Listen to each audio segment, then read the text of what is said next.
Shalom warga kerajaan semua yang mendengarkan berita ini. 2 minggu yang lalu saya sampaikan bahwa Saul atau Saulus dari Tarsus adalah disebutkan seorang muda. Kita tahu bagaimana orang muda bisa dipakai oleh Tuhan atau dipakai oleh musuh kita, yaitu kuasa kegelapan.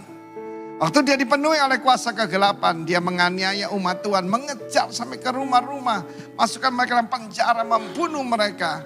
Dan dengan kuasa penuh dari imam-imam kepala, dia pergi ke Damsyik. Kota Damsyik, Damaskus sekarang, itu penduduknya waktu itu 2 juta. Sampai sekarang itu adalah kota tertua di dunia yang masih ada. Dan saudara kasih Tuhan, firman Allah mengatakan, ada seorang murid di sana bernama Ananias. Ananias artinya yang sudah menerima anugerah dari Yehova. Anda dan saya yang sudah diselamatkan, dipenuhi Roh Kudus.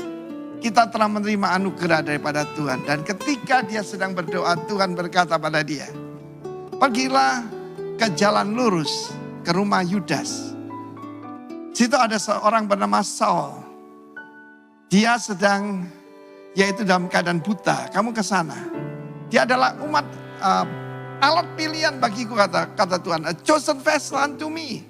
Tuhan, dia cuma memberitahu, dia tidak protes. Ananias berkata, Tuhan itu orang dia sadis banget. Terkenal paling jahat, kejam dan luar biasa.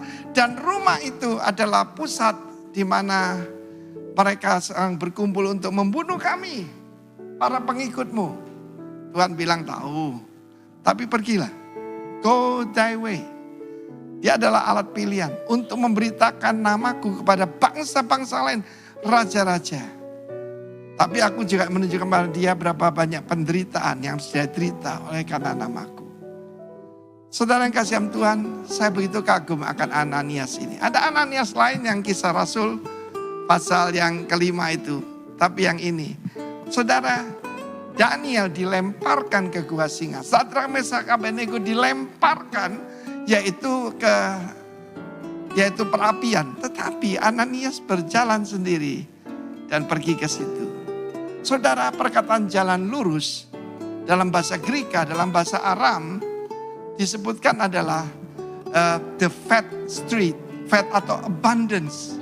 Satu pelajaran di sini. Saudara mendapatkan berkat itu ketika engkau berjalan di dalam kehendak Tuhan. Itu pusat daripada pembantaian pengikut Kristus. Dan Ananias pergi ke sana. Apa yang memberikan kekuatan pada dia? Perintah Tuhan itu memberikan anugerah. Dan jangan lupa saudaraku, itu ternyata ada satu pelajaran. Jalan lurus, Kristus adalah jalan lurus itu. Adalah juga the street of abundance. Yesus menjanjikan hidup dengan segala kelimpahannya. Tetapi juga di situ adalah house of praise. Rumah pembantaian bisa menjadi rumah pujian. Perkataan pujian penting buat saya. Rumah saya di Surabaya kemah pujian, ya. Lalu pelayanan di Surabaya itu Surabaya Praise Center. Lalu kemudian di sini lembah pujian Denpasar. Lalu ada satu villa kecil, villa pujian. Karena saya tahu kuasanya.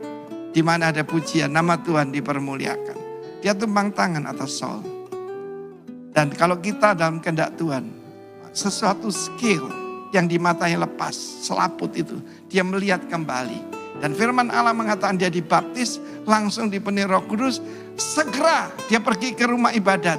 Untuk apa? Memberitakan bahwa Yesus adalah Tuhan. Dan Saul si sadis ini menjadi the preacher of grace. Hari ini, saudaraku, dia dipakai Tuhan luar biasa. Saya percaya akan ada, yaitu Saulus-Saulus di Indonesia. Tetapi juga ada Ananias-Ananias, termasuk yang mendengarkan ini. Tuhan memberkati kita semua. Young men, bangkit. Seperti Saul dari Tarsus dan Ananias dari Damaskus. God bless you. Amin. Shalom, selamat pagi. Jemaat yang onsite, Pak Gembala, Ibu, kita jumpa lagi, dan teman-teman juga saudara yang menikmati ibadah ini secara online dari rumah. Masing-masing kiranya berkat Tuhan ada bersama-sama kita. Kita masih tetap pada tema pokok dari gereja kita, yaitu kita masuk pada bulan 6 ya, bulan sekarang ini. Dan ini kita berbicara tentang develop ya, tetap. Jadi season of summer. Jadi kita belajar bagaimana kita mesti, ya kata develop, saya ulang dulu, itu ya dikembangkan, berkembang. Makanya kalau pengembang itu namanya developer. Nah, ini kalimat-kalimat yang sangat familiar dengan kita ya. Dan mulai minggu pertama kita sudah diawali oleh Bapak Gembala belajar bahwa itu sumbernya tidak bisa dari luar ya. Kita tidak bisa copy paste saja tanpa kita hidup dulu. Dicontohkan jemaat yang mula-mula kan begitu. Disambung minggu lalu oleh Bapak Pendeta Yunus, dan kita belajar bersama-sama bahwa seperti apa sih berkembang itu. Seluruh fungsinya di sana mesti harus hadir ya. Baik mulai dari diakonia, pengajaran, marturia dan sebagainya. Pagi ini Tuhan taruh begini, selain kita belajar hal-hal itu, saya mengajak saudara di waktu 30 menit ke depan, sekarang pukul 8.32, 30 menit ke depan kita akan belajar tentang rintangan, halangan-halangan. Ya tidak mungkin seorang ibu atau ayah menginginkan anaknya tumbuh tidak sehat, bukan?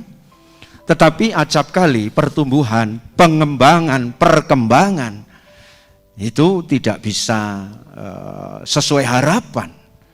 Kemarin diawali sebuah paparan oleh Pastor Yunus bahwa ikan lele dalam tempat yang sama, ingat ya minggu lalu, ternyata tumbuhnya juga tidak sama, di tempat sama, makan sama, resepnya sama. Karena apa? Karena memang secara alami di mana ada sebuah harapan, selalu saja jangan lupa kita mesti waspada adanya barrier, adanya rintangan-rintangan yang mesti harus dihadapi. Tuhan pada awal menciptakan manusia dan seluruh keadaan alam ini semuanya baik adanya. Dan begitu. Ini adalah sebuah vision of God dari Tuhan sendiri. Tetapi selalu barrier muncul. Baru di pasal kedua, selesai penciptaan, ternyata iblis ambil bagian untuk menghalangi rancangan Allah itu jadi. Maka kita mesti waspada, baik yang online maupun yang onsite. Ya, kita waspada. Dengan mengetahui barrier-barrier ini, ya ini saya nyontoh Bapak Gembala ini, ada orang naik skateboard, melompat begitu. Ya, penghalang itu mesti dilompatin. Kita mesti terobos itu ya. Tapi kita mesti tahu dulu, apa sih penghalang-penghalang dari sebuah perkembangan Kristen. Perkembangan rohani, perkembangan kehidupan seorang anak Tuhan. Supaya kita nanti bisa terdevelop dengan sempurna semua. Katakan amin. Allah sebagai developer agung loh ya. Beliau itu developer agung. Rasul Paulus mengatakan, aku ini jadi rekan sekerjanya Allah. Begitu ya. Allah itu ahli bangunan top. The top developer itu Tuhan Yesus Kristus. Yang membangun kita maunya sampai kepada kesempurnaan. Nah, ada beberapa contoh dan pagi ini Tuhan ternyata tidak jauh-jauh mengajak kita untuk belajar lagi di dalam kisah atau contoh dari 7 jemaat di akhir zaman, dan Tuhan taruh di hati saya jemaat Efesus yang sangat terkenal itu. Ya, jadi begini, salah satu jemaat yang berhasil dimenangkan oleh Rasul Paulus sebetulnya di penginjilan pertama kisah 18, cuma 3 bulan di sana tapi tidak tuntas, baru setelah penginjilan kedua berhasil dibangun sebuah komunitas baru yang akhirnya menjadi cikal bakal jadi gereja lokal, yaitu jemaat Efesus. Itu dilakukan oleh Rasul Paulus di pertengahan abad pertama. Ya, dan beliau dipenjara, kemudian menulis banyak surat untuk jemaat di Efesus, dan lagi akhirnya di Pulau Patmos Tuhan menyampaikan sesuatu kepada Yohanes tentang jemaat itu. Demikian. Tuliskanlah kepada malaikat jemaat di Efesus, inilah firman dari Dia yang memegang ke7 bintang di tangan kanannya, yang berjalan di antara ke7 kaki dian emas itu. Aku tahu segala pekerjaanmu. Hai jemaat Efesus maksudnya, baik jeripayahmu maupun ketekunanmu. Aku tahu bahwa engkau tidak sabar terhadap orang-orang jahat. Bahwa engkau telah mencobai mereka yang menyebut dirinya rasul. Lebih tepat sebetulnya itu menguji mereka yang menyebut dirinya rasul. Tetapi yang sebenarnya tidak demikian dan diketahui adalah bukan rasul. Itu hebat prestasinya. Waduh. Bahwa engkau telah mendapati mereka pendusta. Berarti jemaat Efesus ini bukan sembarangan. Dia mampu menguji atau istilah di sini mencobai orang-orang yang coba-coba menyebut dirinya rasul. Kalau ketemu jemaat Efesus, jangan main-main. Karena jemaat Efesus terdidik secara teologi dan mengerti. Dan ternyata berhasil membuktikan bahwa rasul-rasul yang enggak benar itu adalah pendusta. Dan engkau tetap sabar, wah luar biasa. Dan menderita oleh karena namaku. Ingat, abad pertama Kaisar Romawi sangat-sangat dominan. Dan tidak mudah menjadi orang percaya. Sekarang kita di Indonesia dalam situasi yang begini masih gampang. KTP kita disebut Kristen, mengaku orang Kristen gak apa-apa. Tapi zaman dulu, abad pertama itu sudah dikejar-kejar. Tadi Bapak pendeta senior kita mengatakan diwakili oleh si Saulus itu, wah dia itu pengejar hebat. Jadi mereka sabar menderita. Dan lagi engkau tidak mengenal lelah. Jadi jemaat yang hebat. Ada red line di situ. Namun demikian kata Tuhan, aku mencela engkau. Karena apa? Karena engkau telah meninggalkan kasihmu yang semula. Sedikit, siapa sih jemaat Efesus itu? Jemaat Efesus itu tentu saja lahir di kota Efesus yang saya sebut tadi. Ya, itu di bagian pantai barat di Asia Kecil. Kalau sekarang itu semua ada di Turki 7 jemaat itu. Makanya doa saudara, baik yang online maupun onsite, Tuhan kasih berkat buat kita bisa ngunjungi. 7 jemaat mula-mula itu hari ini ada di kota Turki semuanya. Dan kita bisa berziarah ya, ke sana. Nah, salah satunya Efesus itu dimenangkan oleh Rasul Paulus. Itu kisahnya di kisah 19 mulai ayat 23 itu pertobatan kota Efesus. Nah, di Efesus ini yang adalah kota besar, dekat pantai begitu, dekat juga dengan Smyrna, Pergamus, itu jejer begitu ya. Menderet ke utara, kota ini hebat. Salah satu daerah permukiman tertua di pantai sebelah barat Asia Kecil, kota yang paling menonjol di Romawi Asia. Tempat juga terkenal adalah di sana banyak dewi-dewi. Ya. Kalau di sini ada Bu Dewi, tapi bukan Dewi yang itu, tapi beliau adalah Ibu Dewi gembala kita. Tetapi di sini adalah Dewi Artemis. Ini bahasa Yunani, bahasa Romawinya itu disebut Dewi Diana ya. Disembah di sana oleh orang-orang Efesus. Sehingga yang terkenal di sana itu adanya Artemis Temple di sana itu. Jadi Efesus itu kota yang maju hari itu. Nah, di sana ada praktek sihir yang macam-macam. Waktu kehadiran pelayanan Rasul Paulus akhirnya berhasil dimenangkan, singkat cerita, kota itu. Dan dalam perjalanannya kita sudah baca tadi, jemaat Efesus berkembang menjadi mega church pada waktu itu. Gereja yang besar, gereja yang terdidik, bagaimana tidak? Sangat beruntung dimenangkan oleh Rasul Paulus langsung. Siapa yang menginjil di sana? Rasul Paulus. Dididik oleh guru-guru top pada masa itu. Enggak main-main loh. Top. Pada penginjilan pertama cuma 3 bulan, tapi dibaleni pada penginjilan kedua 3 tahun Rasul Paulus di sana untuk memulai sebuah jemaat. Dan di sana ada Priscilla, ada Aquila, hilang ini gambarnya. Ya, guru-guru top di sana di masa itu. Nah, di sana ada Paulus, ada Apolos, bahkan Timotius pun pernah di sana. Dan Rasul Yohanes pun pernah di sana. Jadi sangat beruntung jemaat di Efesus itu, ya. Artinya apa? Dibangun dengan betul-betul sebuah tekad untuk nanti gereja ini akan berkembang secara maksimal, benar? Kalau tidak begitu, tidak mungkin dimasukkan orang-orang top ke sana. Jadi bukan sekedar cuma ya pos penginjilan kecil. Bukan. Tapi Efesus memang dirancang untuk berkembang dengan besar. Dan memang beruntung tadi di slide kita terakhir, di situ ada orang-orang top. Bagaimana ya kalau di sebuah gereja itu langsung ada Paulus, ada Apolos. Apolos itu wow, pengkhotbah luar biasa. Apolos juga seorang apologet yang luar biasa, ya hebat itu. Timotius siapa yang tidak kenal dia? Rasul Yohanes siapa lagi dia? Aduh. The first hand, ya dia penerima tangan pertama dari berita Injil dari Yesus Kristus. Itu semua terjadi pada abad pertama, saudara. Di sana juga ada orang-orang yang anti ajaran sesat. Disikat semua. Singkat cerita, jemaat itu sudah mapan. Ya, jemaat itu sudah mapan. Tapi ingat firman Tuhan. Dalam sebuah kemapanan, selalu begini, saudara. Sebab siapa yang menyangka bahwa ia teguh berdiri, itu mesti hati-hati supaya jangan jatuh. Katakan amin ya. Pengalaman Efesus tidak boleh terjadi. Kenapa? Saudara, gereja yang top ini, gereja yang hebat, yang beruntung ini, perniagaan hebat, ya, atau perdagangan hebat, jemaatnya kalau sekarang menengah atas semua, saudaraku. Luar biasa.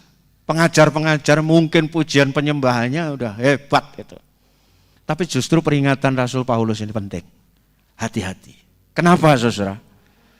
Tidak sampai melewati abad pertama, gereja ini gulung tikar, selesai. Ya buyar, kata Pak Soekarto. Ambiar, saudara. Penginjilan itu dimulai sekitar tahun, banyak debatable, antara 50 sampai 75 Masehi.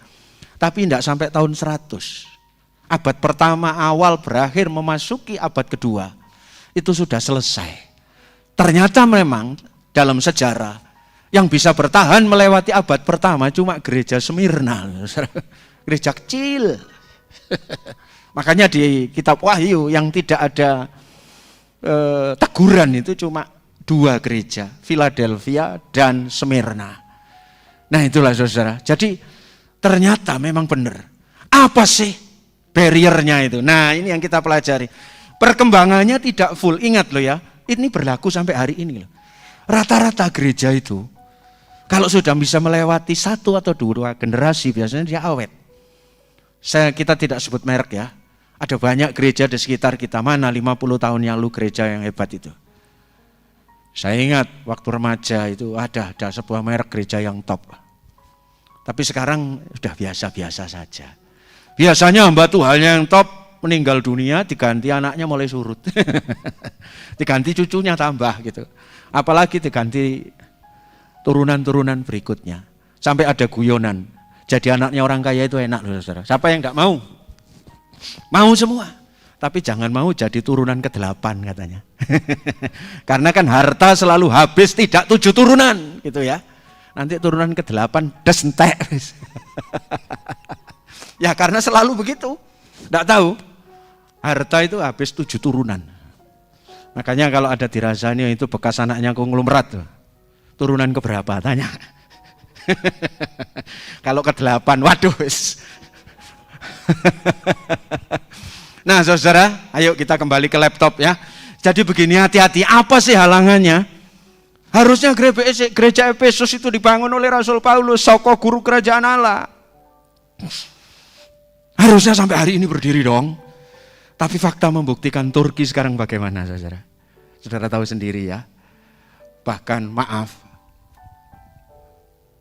gereja sekarang ya jadi museum, kemudian ada yang barusan juga jadi tempat ibadah agama lain. Peninggalan itu lenyap.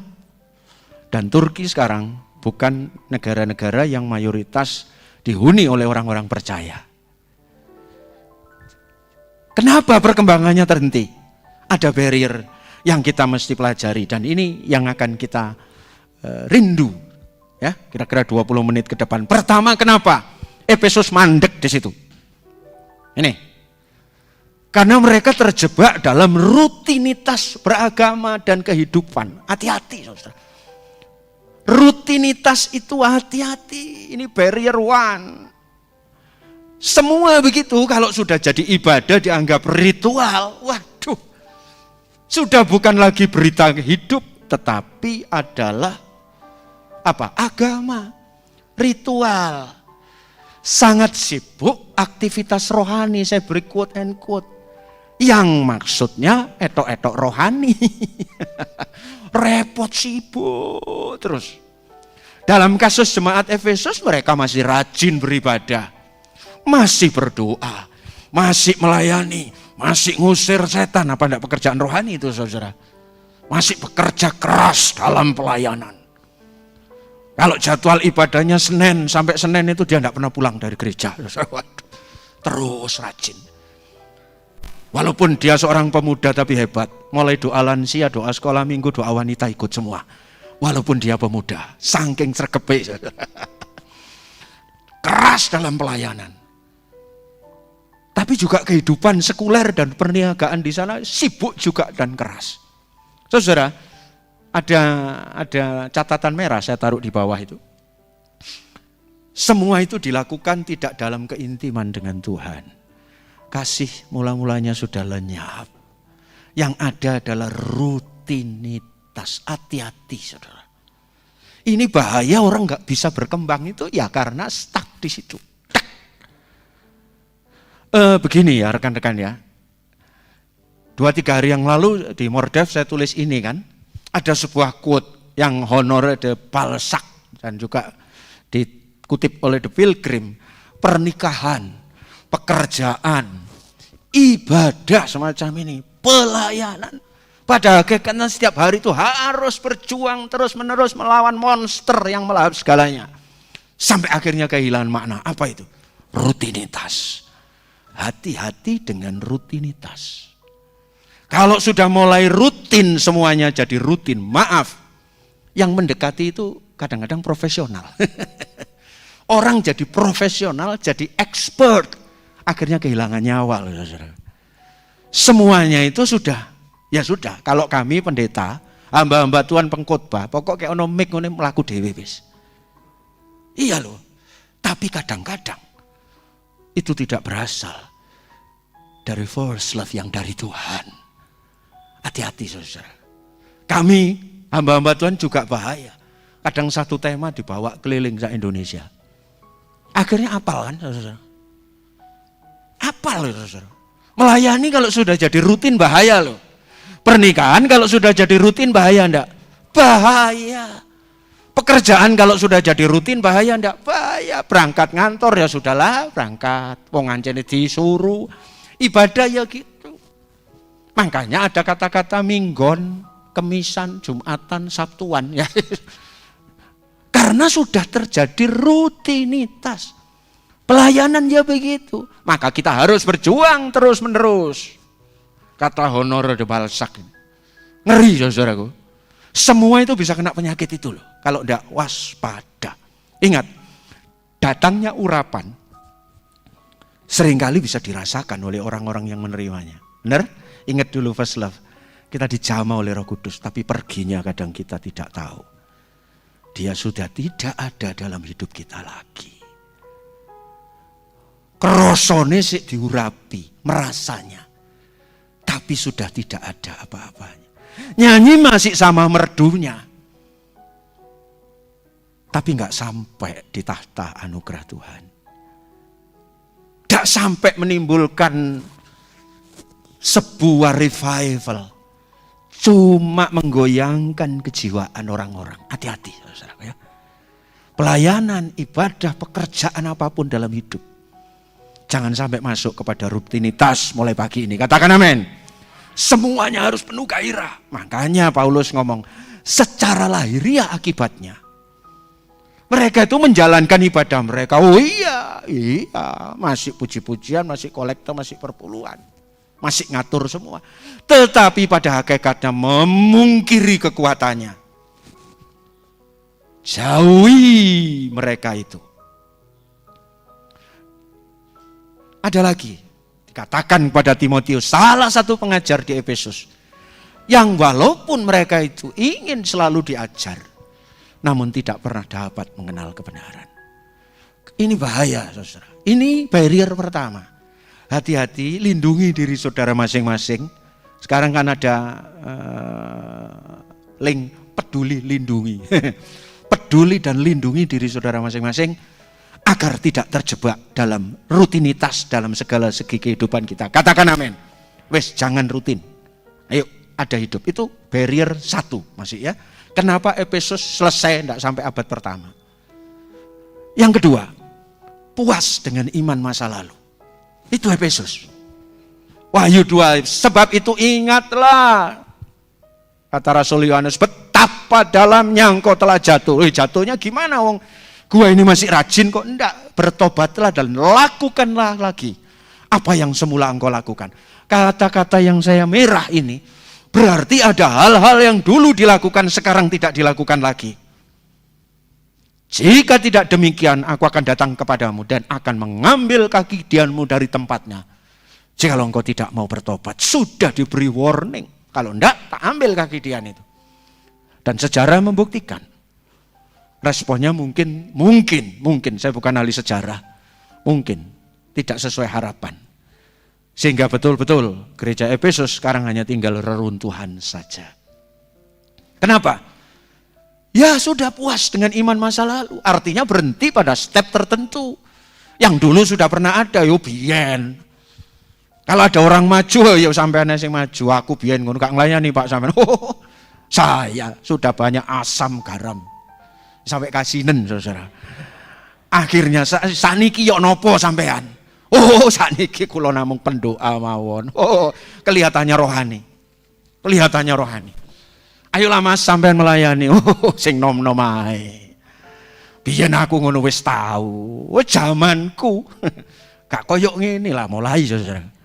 Membanggakan. Makanya kalau ketemu orang tua, doakan Pak Sugiharto kami ini yang sudah mulai sweet ini ya. Maksudnya swidaan ini.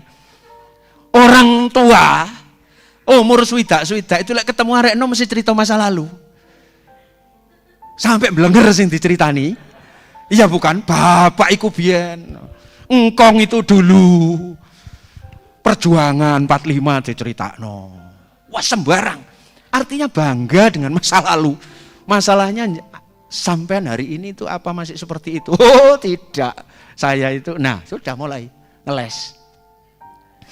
Sing mulai encoken, sing awake kesel, sing lalian, ya wes sudah. Gak bisa. Ini loh, berhenti sudah. Padahal, maaf, kalau penata layanan dan jabatan, mulai dari zaman kita Taurat, ada batasnya. Di atas 50 dalam perjanjian lama sudah tidak boleh melayani. Jabatan. Tapi menjadi imamat Allah, melayani Tuhan, mengabdi kepada Tuhan, itu seumur hidup. Satu ketika saya dan Pak Sugiharto tidak lagi jadi jabatan yang kami sandang dari sinode ini sementara doang. Tetapi tugas melayani di rumah, di tetangga, di anak cucu itu tetap saudara. Jangan hanya bangga di iman masa lalu. Ini loh, ada jebakan sindrom masa lalu. Pengkhotbah katakan ini firman Allah yang hidup. Janganlah merindukan masa lalu yang kau anggap menyenangkan. Karena engkau tidak tahu apakah masa itu benar-benar lebih baik dari masa sekarang. Begitu firman Allah yang hidup. Anggapanmu itu bukan timbul dari kebijaksanaan. Harapanmu itu bukan timbul dari kebijaksanaan. Jadi kalau orang hanya rindu masa lalu, atuan biyen yo, enak biyen yo, itu bukan orang bijaksana. Bener saudara. Kayak ini loh. Di belakang truk kan banyak gini. Piye kabare? Penak zamanku toh. Jika hanya kita bangga dan rindu masa lalu, serta menganggap masa lalu lebih baik dari masa kini, berarti hidup kita tidak mengalami progres dan perkembangan, titik sudah, benar? Lah kalau kita cuma lari ke masa lalu, ada kesulitan sedikit, ingat mbah kita, piye kabare? Generasi sekarang nggak ngerti zaman itu. Mek diceritani tok saudaraku. Berarti kita nggak ngalami, kemana aja lu gitu loh. Kalau masa sekarang lebih buruk dari masa lalu, berarti kita tidak melakukan apa-apa dalam hidup. Gak ada progres. Mulai hari ini jangan hanya rindu masa lalu. Kita bangun masa depan supaya kita lebih berkembang. Katakan amin. Sudah ini biar nyentel di truk-truk wedi gue. Ya, sudah biar ini ada di truk-truk. Jangan dijadikan filosofi.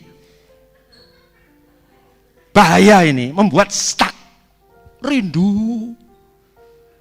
30 tahun yang lalu, ngapain di sana nggak ada apa-apa. Makanya kadang-kadang reuni, maaf ya, saya seneng. Tapi juga kadang-kadang bosen. Ketemu pertama ngerasani guru. Cerita guyon-guyon. Waduh mangan-mangan. Terus reuni lagi, iku. Terus hanya gitu. Kita nostalgia. Nostalgia SMA kita. Takkan hilang begitu saja. Paramita Rusadi itu. Gak bisa saudara. Terus mengulang kembali. Oh dulu naksir si A, naksir si B. Mulai bangun komunikasi. Bohong semua itu saudara. Anda tidak hidup dalam realita. Hidup itu mesti maju ke depan. Katakan amin. Ya toh, gak ada toh spion itu ngadap ke depan. Spion supaya kita lalu. Mata kita taruh di depan. Jangan mau piye kabare penak zamanku. Gak penak zaman sampean. Ayo saudara, kita progres, kita mesti develop, katakan amin. Kita berkembang. Yang online Anda bisa ketawa juga kan di rumah. Dadah. Barrier ketiga, ini loh, kenapa musnah gereja ini? Karena Roh Kudus yang terabaikan. Siapa bertelinga lo sampai dikonokno lo saudara. Kalau ada orang tua sampai sopo sing duwe kuping ngrungokno iku berarti muring-muring saudara. Ngerti ya saudara ya? Maaf ya, ini saya pernah dimarahi orang karena memang kata-kata bahasa Jawa ini rodok-rodok kasar. Kalau orang itu balik-balik ke sandungnya itu berarti apa? Bahasa Jawanya apa? Gak ketok apa? Lanjutkan saudara. Nanti saya dimarahi gak ketok matamu kan ngono. Itu mirip dengan iki. Siapa bertelinga yang mendengarkan yang dikatakan Roh. Bahasa Rasul Yohanes itu sopan. Kuping ojo ge centelan, kena ndek Jawa gitu. Iya toh, ini kalau bahasanya arek Malang, kuping tak centelan. Roh Kudus kok gak dirungokno gitu kan. Kepada jemaat-jemaat, barang siapa menang akan kuberi makan dari pohon kehidupan yang ada di taman Firdaus Allah. Jemaat Efesus sangat terdidik itu jadi cenderung mengesampingkan Roh Kudus. Makanya almarhum Dr. Billy Graham ngomong, seandainya hari ini nggak ada Roh Kudus, gereja itu masih bisa jalan seperti biasa. Tapi ya itu tadi, jalan poin 2, poin pertama. Jalan rutin apa adanya, terus rindu masa lalu, ceritani yang dulu-dulu biyen, sekarang tidak terjadi. Ini loh hancurnya sebuah perkembangan, karena Roh Kudus terpinggirkan. Siapa bertelinga? Jadi kalau orang rohnya lembut, ditegur begitu pasti sudah harusnya bertobat. Mari saudaraku, bagaimana kita sekarang? Roh Kudus apa masih dapat tempat? Minggu lalu saya sampaikan di akhir khotbahnya Pastor Yunus. Semua bisa diduplikasi dalam hidup. Tapi Roh Kudus gak bisa. Dulu saya seneng ikut ibadah-ibadah mencari api. Kayak rohani-rohani. Golek geni saudaraku. Cari api, artinya ada KKR di sana, rombongan ke sana. Saya sampai ke luar Jawa Timur, sampai ke Jawa Tengah, sampai waduh saya tidak sebutkan merek gereja lah. Rindu ke sana. Ada hamba Tuhan besar di sana. Ada KKR rombongan ke sana. Kemudian mencari api. Ya apinya dapat sih. Tapi sebentar mati sampai rumah. Loh iya loh saudaraku. Karena apa? Kalau hanya sekedar duplikasi, tidak Roh Kudus yang kata Bapak Gembala minggu pertama, hidup. Jangan hanya mengerti kingdom, tapi kita mesti hidup dengan raja itu setiap hari. Kalau Roh Kudus terabaikan, tidak ada pelayanan model apapun bisa diduplikasi, metode bisa dicontoh. Wong ada kurikulum, wong ada pengajar, kita bisa import. Ayo datang ajar kita. Tapi benih kehidupannya itu tidak bisa seperti itu. masing-masing pribadi harus connect dengan kerajaan surga dan ngalami dia, baru itu loh. Pengajaran, oke, kami sangat tidak anti dan rindu diajar terus. Tapi ayo, masing-masing punya tanggung jawab pribadi untuk membangun kehidupannya dengan tidak mengabaikan Roh Kudus setiap hari. Itu setiap hari. Gereja Efesus kurang gede bagaimana, saudara? Hancur, tidak melewati abad pertama. Karena apa? Roh Kudus yang terabaikan. Kiranya hal-hal ini, penghalang ini tidak menghalangi kita. Kalau sudah ngerti tujuannya seperti skateboard tadi, dihindari, katakan amin. Apa yang masih harus dilakukan? 30 menit saja, saudara. Kembali kepada kasih yang mula-mula, ayo minta ke Tuhan. Terus bangun keintiman lagi dengan Tuhan. Ayo, kasih yang mula-mula itu dengan Tuhan, juga dengan pasangan, juga dengan orang-orang dekat kita. Ayo kita bangun lagi. Jangan ada rutinitas di antara kita. Bukan jangan ada dusta di antara kita, jangan ada rutinitas di antara kita. Dusta sih tidak ada, tapi jadi rutin itu juga mematikan, saudara. Saya jujur loh, tapi rutin. Bangun kembali itu. Bangun kembali. Dan ini ada effort, ada usaha. Tidak bisa. Kalau hubungan dengan Tuhan mau sempurna, mau manis, itu tidak bisa. Bahasa Inggrisnya ala atung, tidak bisa. Wis karep-karepe. Rumah tangga pun begitu, tidak bisa. Suami harus punya. Istri pun harus punya. Anak pun demikian. Semua. Dan kemudian prioritas Roh Kudus dan firman itu harus balik lagi. Tidak ada resep lain. Saudara jangan bosan kalau dari mimbar ini munculnya tema apapun balik ke sini. Tapi memang ini resep utamanya. Makanya Daud, pandanglah kiranya, jawablah aku ya Tuhan Allahku. Buatlah mataku bercahaya. Supaya aku jangan tertidur dan mati. Dia ngerti intinya. Di atas semua itu. Satu hal. Biarkan mati. Ini gambaran jadi gini loh. Biarlah aku ini terus punya kehidupanmu Tuhan. Supaya aku tidak tertidur dan mati. Kalau Daud saja kayak begitu. Apalagi kita. Mari selamat menikmati journey ini dalam perkembangan yang optimal. Sampai kita semua tidak berhenti pada satu titik. Mulai hari ini jangan hanya rindu masa lalu. Mulai hari ini jangan ada rutinitas di antara kita. Besok bangun hari Selasa, biasanya Monday, I hate Monday. Senin itu selalu dibenci, tapi tidak, kita semangat. Karena apa? Kita tahu sedang melakukan yang Tuhan mau dalam hidup kita. Beri saya semangat dalam bekerja Tuhan. Kalau masih gagal, saya akan bangkit lagi gitu loh. Semuanya tidak boleh rutin. Lalu kita terus menghormati Roh Kudus setiap hari. Oh pasti perkembangan kita. Satu ayat terakhir begini, saya kutip, tidak ada di sini. Orang benar itu akan berjalan makin lama, makin kuat menuju Sion. Harusnya gitu. Terus sampai nanti ketemu di hadapan Tuhan. God bless you, warga kerajaan. Tuhan memberkati. Kita beri kemuliaan yuk untuk Tuhan.